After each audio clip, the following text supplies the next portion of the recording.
Perhaps you've been thinking about doing contract jobs with the federal government, but then thought again you might be too much of a small fry. Come and join me with this myth busting with Chris Reuter on understanding the federal government procurements, and maybe you have the opportunities that you didn't think you had before.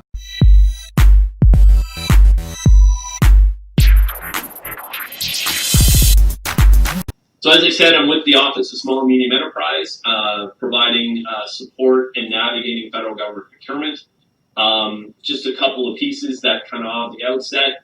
Government of Canada, as an entire government, is one of the largest buyers in the country. When you bring it all together, we're buying billions of dollars a year. Now we're talking, it's a little different this year, obviously, such a COVID focus. But ultimately, we buy an incredible variety of things across all the federal family, all the federal departments and agencies. Our department is typically responsible for about $22 to $25 billion a year alone, just our department. And then there's a few billion on top of that for all the other departments and agencies themselves.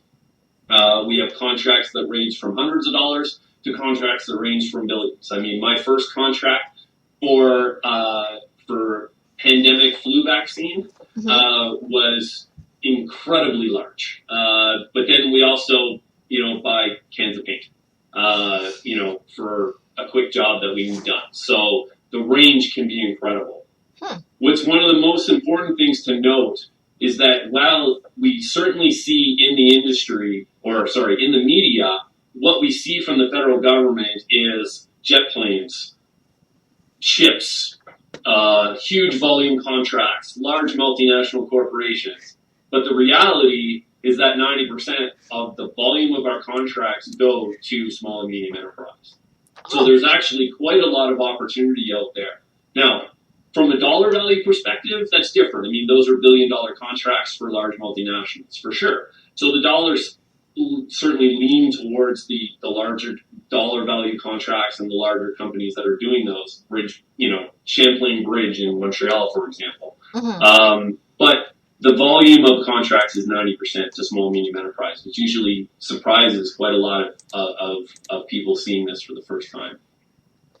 So the idea today is, again, we're going to just do a little bit of myth busting, get through some of these things, and maybe open up some ideas around looking at the federal government as a potential client. Part of the idea today is looking at this from a perspective of there may be contracting opportunity, direct contracting opportunity. There might be supply chain opportunity, and there might be subcontracting opportunities. There's multiple ways to look and use the information that we have. But ultimately, just before we kick off the myth busting, just want to take a look at how federal government works in general. So the way it works is the federal government gives our minister, the Minister of Public Services and Procurement Canada, some also know us as Public Works and Government Services Canada. We have both names just because, we don't want to make it too confusing.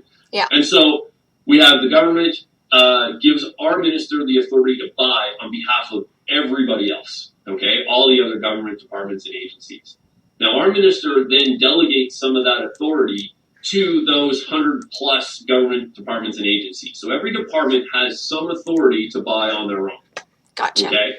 Then, if it's over their authority, then they send it over to us and we do it for them.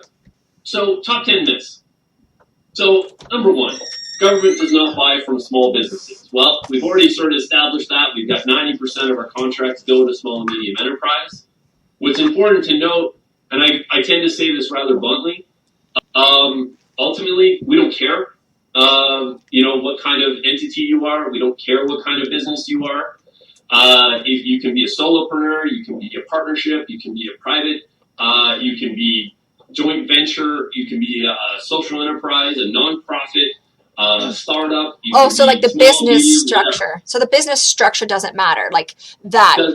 But when you're applying for the jobs, you got to consider that what you're applying for, you actually have enough manpower, or you can get that manpower for it when you fulfill the contract, right? And really, that's the key. Thank you. Yes, that is absolutely the key. Is we don't care what the structure is as long as you can meet the requirement. Yeah. And so looking into what the requirement is often defines whether someone can actually bid on it or should spend time bidding on it. because that's really important. Yeah. Like, not really any different from any other job, but, you know, with us, it is certainly important.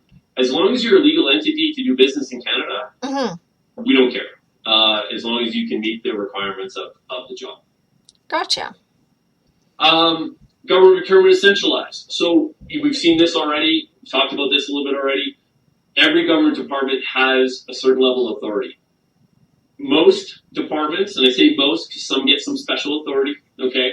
Most is $25,000 for goods and up to $2 million for services is what they can do on their own, okay? There's a few exceptions. Parks Canada has a bit extra. Department of National Defense has a bit extra. CRA has some of their own authority, but most have that $25,000 and $2 million. So those are what the contracts are worth. Is that what you're saying? The two. That's right. That's what. Yeah, we always do it based on estimated value of what we think the contract's going to be worth, and that's how we determine who does the procurement and what rules are in play. It's part of our internal process to determine what international trade agreements apply, and then who has the authority to actually do the procurement is on the estimated value of what we think the contract will be. Oh, okay. Because you guys do your background research, kind of the pre-quote thinking. Okay, gotcha. Exactly. You know, it's ballpark. We don't, you know, it's not exact. Sometimes we overestimate, sometimes we underestimate, but the idea is to help establish what rules would apply for that procurement. Gotcha. Alrighty. My company's too small. We get this all the time. I know. I'm just a person on my own. That's okay. There is lots of opportunity for small businesses, micro businesses, to be able to participate in federal government procurement. Really still comes down to that requirement. Can you meet the requirement?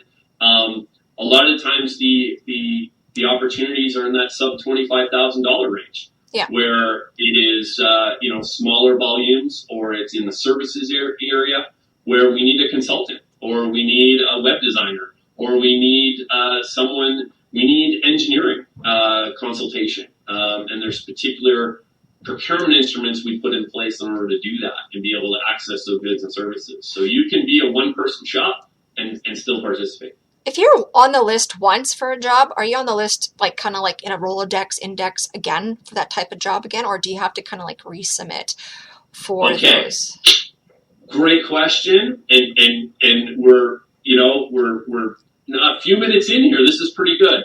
This is the first time that I get to use my really, really, really horrible government answer. Okay, this is as horrible a government answer as you can get. All right. It depends. Oh, I hate that gray area. So I know. It depends. And the reason it depends is it depends on how it was procured, what the industry is, what the tool was used, the dollar value, all these play into it. So we have someone in construction, and so we have a particular procurement instrument that is geared towards construction. It's called Select. Now, once you get on the Select list, you stay on the list. So you can get a job and then you stay there, and then you can get another job and you stay there, and you can have even a couple of jobs at the same time. So you don't have to reapply for those jobs again. You're just there, and they ask you. You're basically on what's called a pre-qualified list of suppliers. Oh, nice. You are in. Gotcha. Same thing with communications. The HR friend on the call today, it's in marketing communications. Same thing. There's one to look at called Pro Services. Yeah. That one is, it's got 157 different categories, but communications is a part of it. And so, interesting. That is one to look at where, again, once you get on that list, you are on that pre-qualified list of suppliers. Got it. If it was a request for proposal and it was a one-off contract and not a pre-qualified list, different story. Huh. You've bid, you've won, you're still in our database, but you would have the next one would have to be a bidding process again. Gotcha. And a rebid. So where it gets into the it depends, and there's a lot of it depends. Gotcha. Government. Okay. Government doesn't buy what I sell. Okay, this is, again, one of my favorites to talk about because it is all about, what we see versus what we actually do. Again, we see jet planes, we see ships, we see, large IT infrastructure, we see bridges. Yeah. But what we don't see often is food. Here's the one I was looking at, the food one. So I was so curious about this because I saw that there was food and I was like, why would the government really need to buy food for? Or like, don't they buy from like these big wholesalers? We have several multi-million-dollar food contracts because we feed our armed forces. Yeah. And we feed our folks in the federal prison system. Okay. So our contracts are with Department of National Defense. Yeah. And they're with Correctional Services Canada. Gotcha. And we buy food as a good. So we actually buy the food, and then the meals are prepared in-house by federal employees. Gotcha. The province of Alberta does it opposite. They buy food as a service. So they buy the food prep service, and food becomes part of it. Oh. So it's a very different model. But we have, and my team, actually, my former team that I managed, was managing a lot of these food contracts. Okay, what about clothing? Here's another one. Interesting is clothing.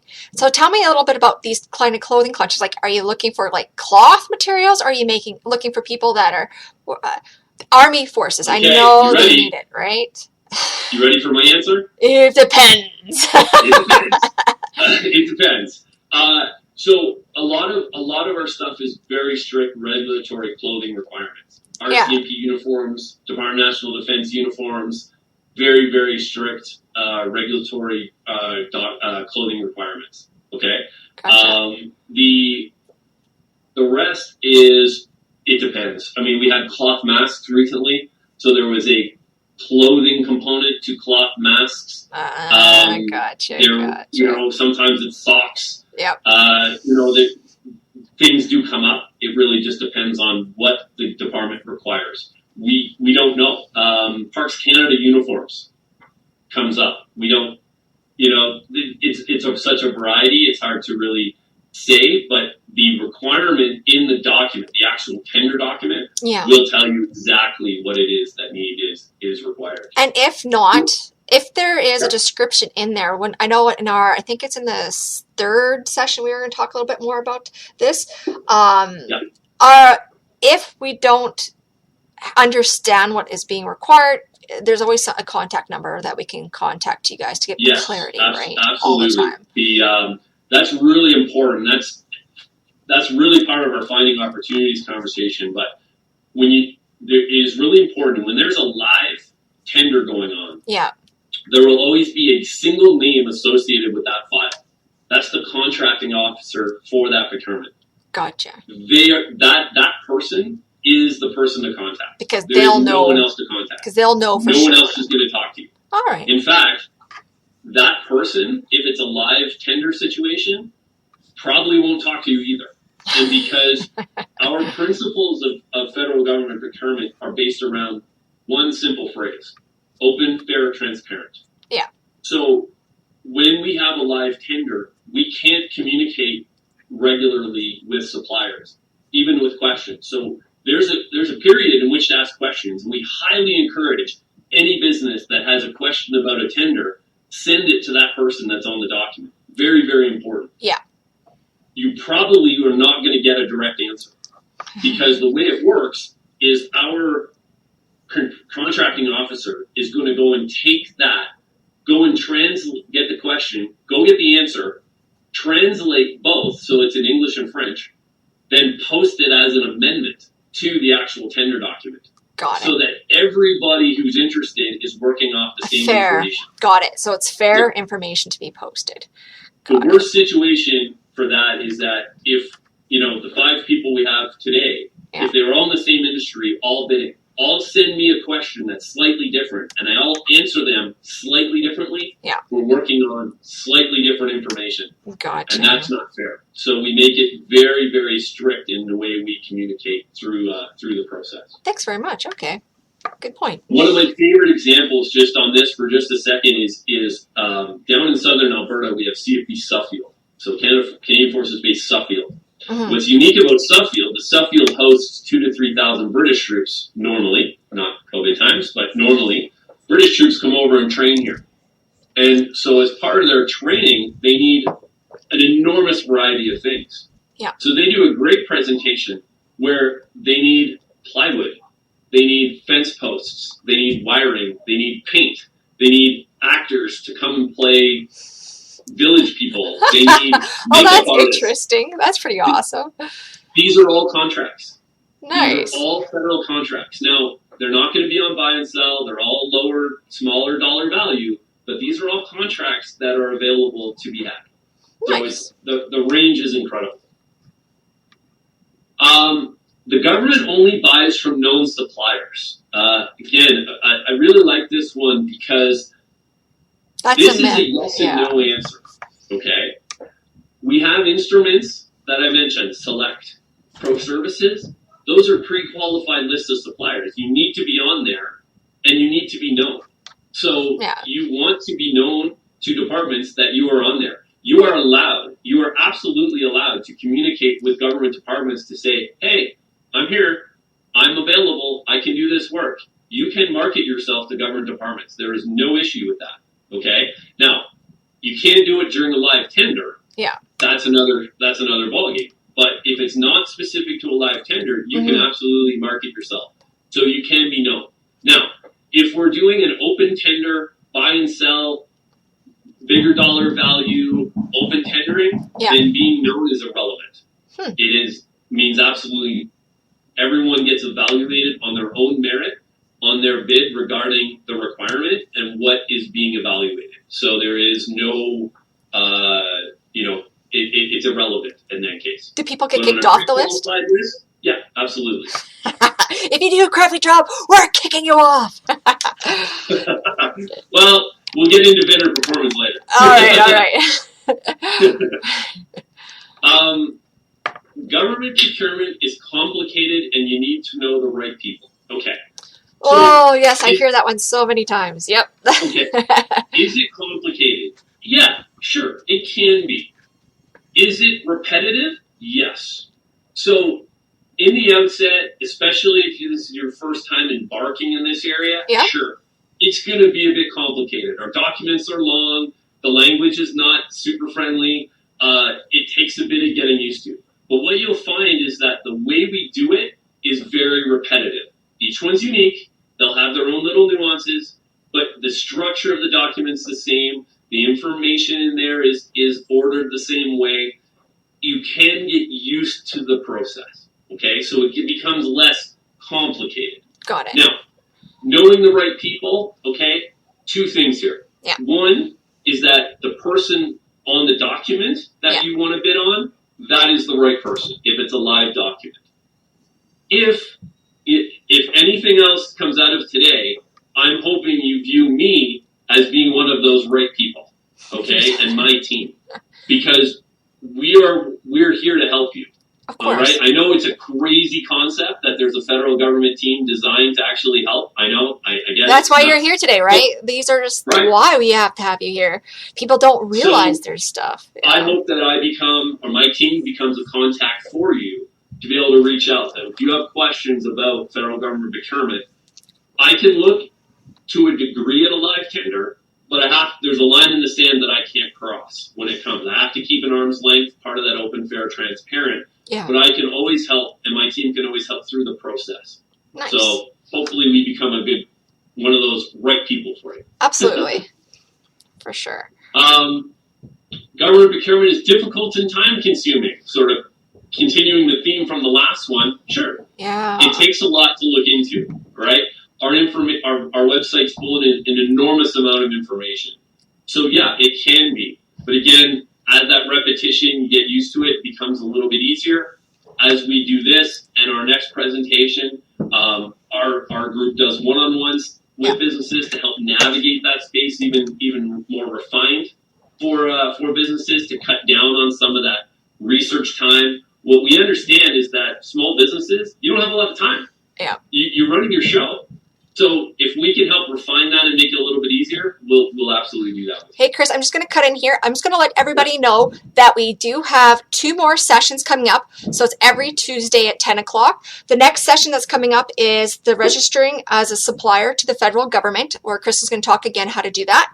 And then the week after that, the next Tuesday following at 10 o'clock, we're having finding opportunities to sell to the government, which Chris is then going to walk us through all the different procurements that are available to you so that we can get you guys set up and looking to see what's available for you guys.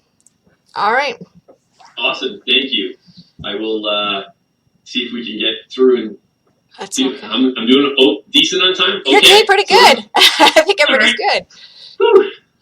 I was in Cold Lake one time and they lost a couple of their presenters. I ended up speaking for 6 hours on government procurement. It was nuts. The crazy part is no one left. So the tendering website is only useful if I'm bidding on opportunities. This one is so important, okay? I'm going to hopefully have a couple minutes to show you our buy and sell website and navigate that a little bit. But we have so much information on there. Yes, you can certainly find opportunities to contract directly with us. Yeah. But a lot of times what I'm showing businesses is how to use the information for supply chain, because all of our contract data is on there. Yeah. Most of our contract data is on there. So not only is it open opportunities, but it's also who have we awarded to. So if we've had a big project, yeah. Well, maybe it's becoming connected to that contractor. I met a business in Edmonton one time.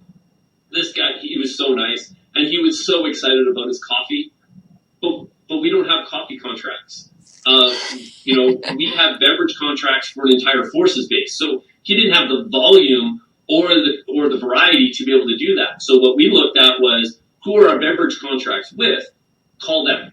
Yes. Because then maybe we are buying his coffee indirectly through our beverage contract.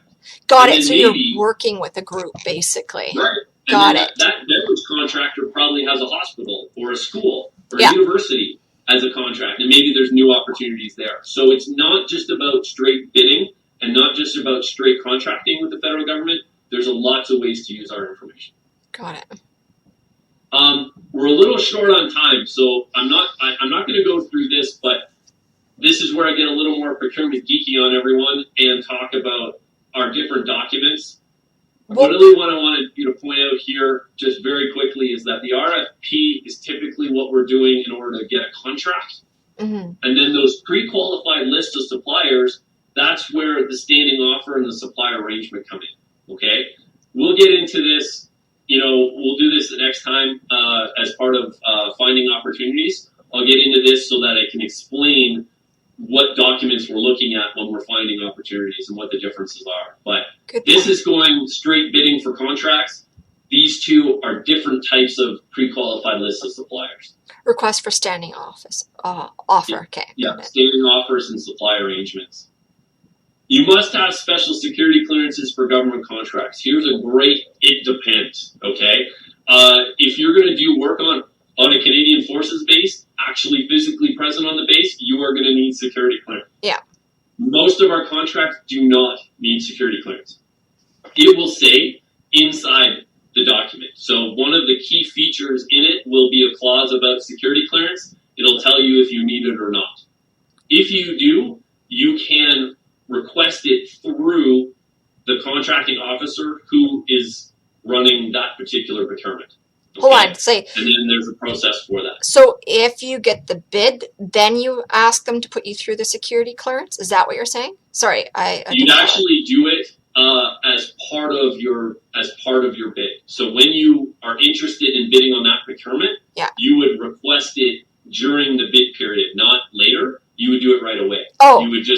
You would actually request it because then they can sponsor you. The term we use is sponsor. They would sponsor you for security clearance. Because you have to do it before you put it in. That procurement. Okay, gotcha. This just, okay, again, I'm sort of talking ahead of myself here, but this is just a little bit of info on the security program and how it works. There is, they do offer webinars that are specifically, so if you think you're going to really need contract security, then you can look for their free webinars that they offer as well. Finding government opportunities is hard and it's difficult to know who to direct questions to. Well, hopefully the direct questions to, we've sorted that out a little bit. Yeah. If it's a live tender, there's a specific name to talk to. If it's not a live tender and you want to market yourself to a department, you can absolutely do that. But ultimately, if you have questions on government procurement and the process and how to do it and more in depth, that's me. That's my team. Give me a call. Shoot me an email.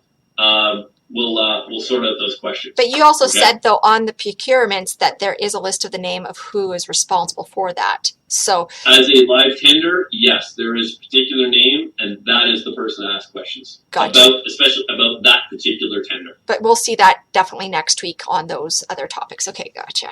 Yeah, absolutely. We won't have quite the time to get into that today. So those are the 10 myths. What I'd like to do, if I still have a couple of minutes here, is everyone okay for time? How about, guys, say yes if you guys can do 10 more minutes or so? Up in the chat bar. Yep. We're good to go. Yep. All right. We're still good. Fantastic. All right. Thank you for sticking around. So what I wanted to show you is just a quick couple little highlights about different tools that you can use and as part of your research and wanting to, as to where to look, okay? Now, this is our buy and sell website. This has got everything you'd ever want to know about federal government procurement.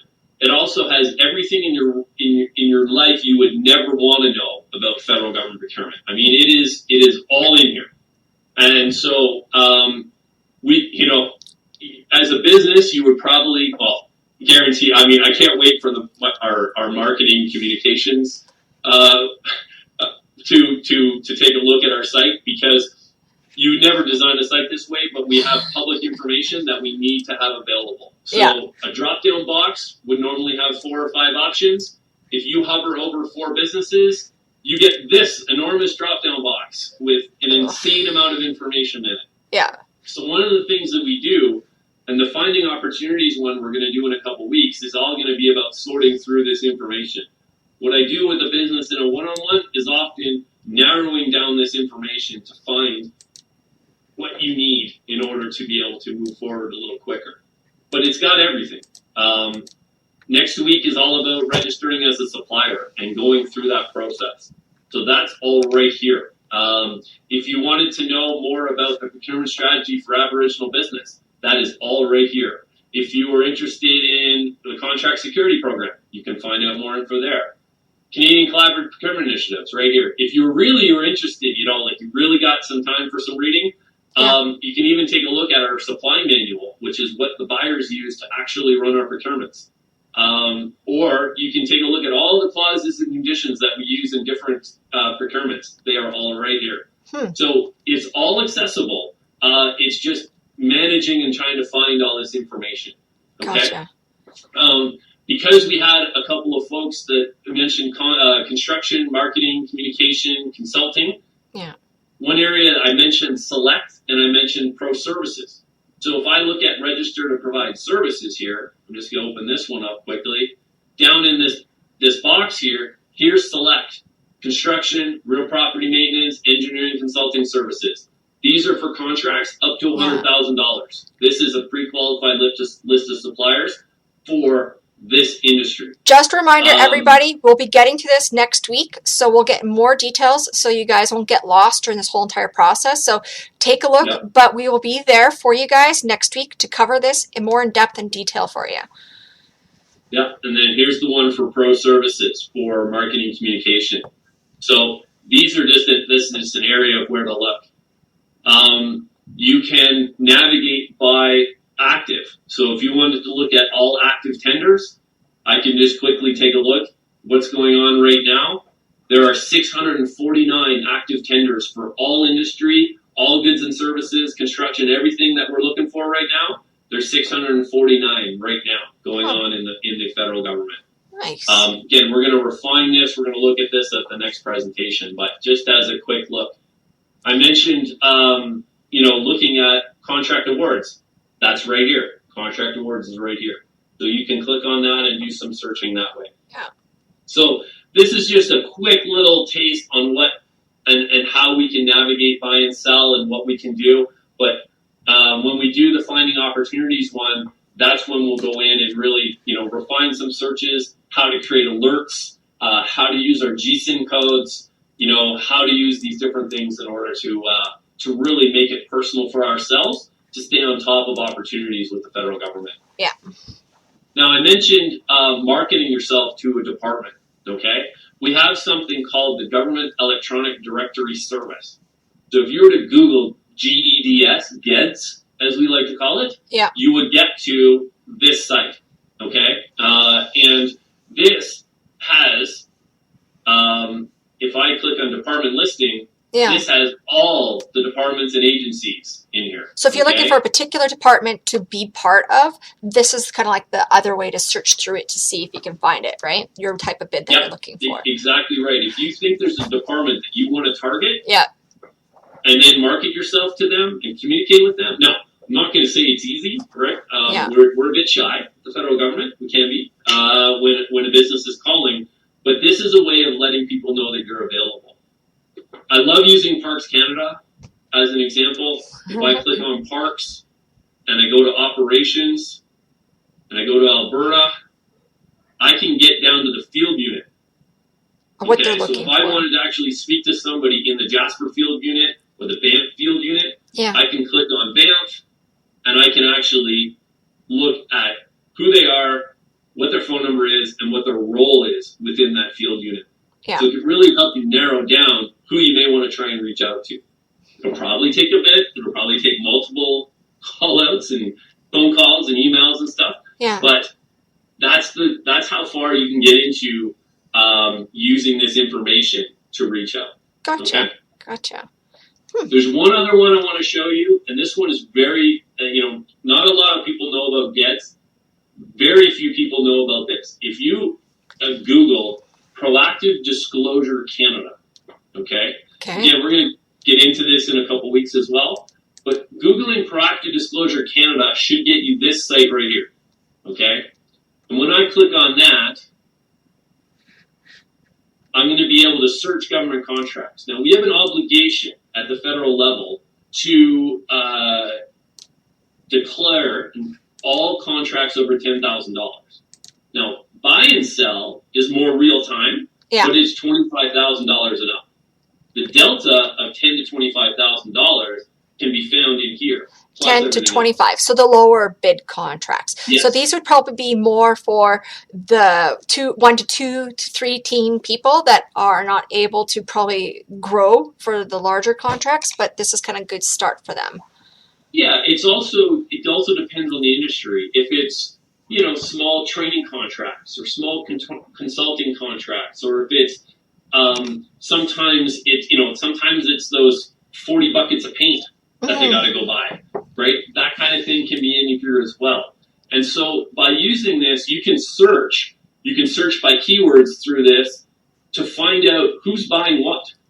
And it's another way along with buy and sell to see what departments are buying what I offer. Yeah. And so that way you can then use proactive disclosure with buy and sell with our government electronic directory service to then reach out and see, gotcha. Let them know you're available. So it's a way of trying to layering. Again, we're going to go into this much more detail in a couple weeks, but this is just wanted to show you where our information's found. So if you wanted to take a crack at looking some of your your industry and where you would fit in, these are the 3 sites really to leverage with each other.